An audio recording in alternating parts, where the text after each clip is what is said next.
और आज उनकी सुहागरात थी। कमरे में अभिषेक थोड़ा रिलैक्स ही कर रहा था कि तभी मायरा ने उसे पीछे से गले लगाते हुए कहा, आज इतनी खास रात है और तुम क्या ऐसे ठंडे पड़े हो? मुझसे अब और इंतजार नहीं होता।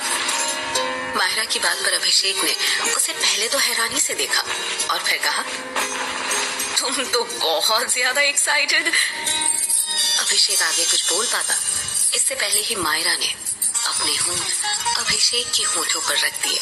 मायरा की इस बेबाकी पर अभिषेक को पहले तो बहुत अजीब लगा और उसने मायरा से अलग होकर थोड़ी हैरानी से कहा, जो लड़की इतनी शर्मीली थी, मुझे पता नहीं था कि अपने सुहागरात के मौके पर वो इतनी बेकाबू और बेसब्र हो जाएगी। तुम मायरा ही हो ना?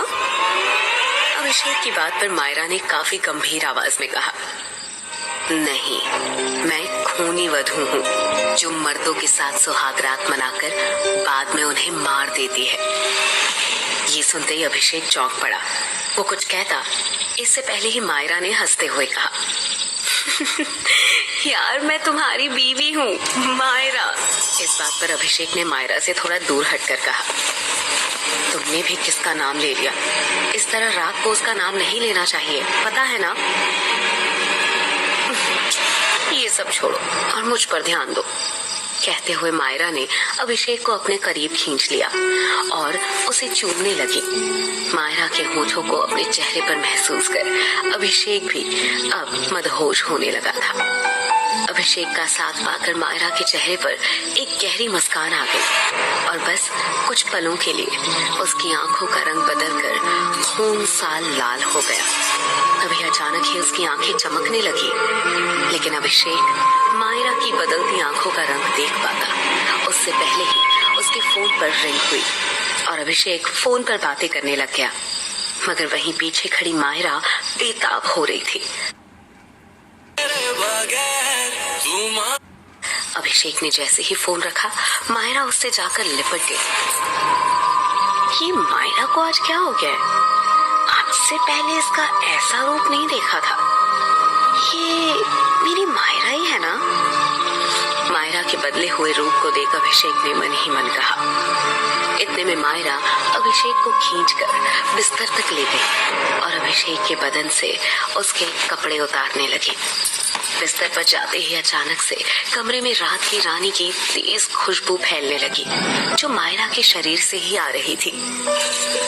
अभिषेक ने मायरा को चूमते हुए कहा, क्या खुशबू है तुम्हारी मायरा, मैं तो पागल हो रहा हूँ इस रात की रानी की खुशबू से। मायरा उसे अपने आगोश में भरती हुई बोली, रात की रानी हूँ मैं और आज रात सिर्फ तुम्हारी रानी ही बनूंगी। अभिषेक ने मदहोशी से कहा, सिर्फ आज नहीं, तुम हमेशा के लिए मेरी रानी बन चुके हो। अभिषेक मायरा को अभी चूम ही रहा था कि तभी अचानक से मायरा की आंखें फिर से चमकी, जैसे कि उसकी आंखों में कोई बल्ब जला हो।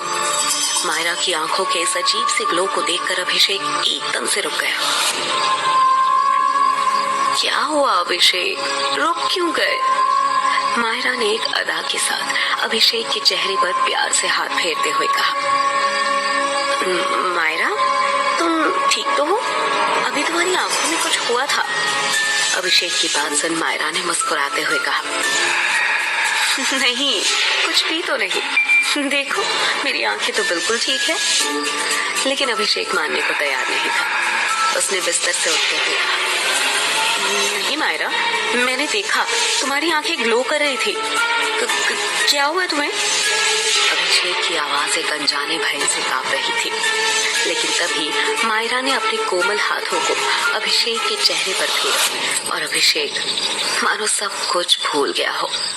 और फिर अभिषेक धीरे धीरे मायरा के कपड़े उसके जिस्म से अलग करने लगा। इसके बाद तो जैसे कमरे में एक तूफान सा ही आ गया, जिस तूफान में अभिषेक बहता ही चला गया।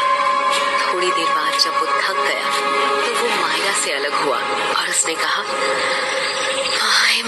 मायरा, आज तो तुमने मुझे बहुत ज्यादा एक्साइटेड कर दिया था। इससे पहले भी हमने कई बार साथ वक्त बिताया है, मगर आज अलग लगी यार, सच कहूं तो मजा आ गया, अभिषेक ने हाफते हुए कहा। ये सुनकर मायरा के होठों पर अजब सी मुस्कान तैर गई। उसने शरारत से कहा, तो फिर से आ जाओ ना, रुको थोड़ी सांस तो लेने दो, मैं बस 2 मिनट में आया। कहाँ? इस वक्त बीच में कहाँ जा रहे हो?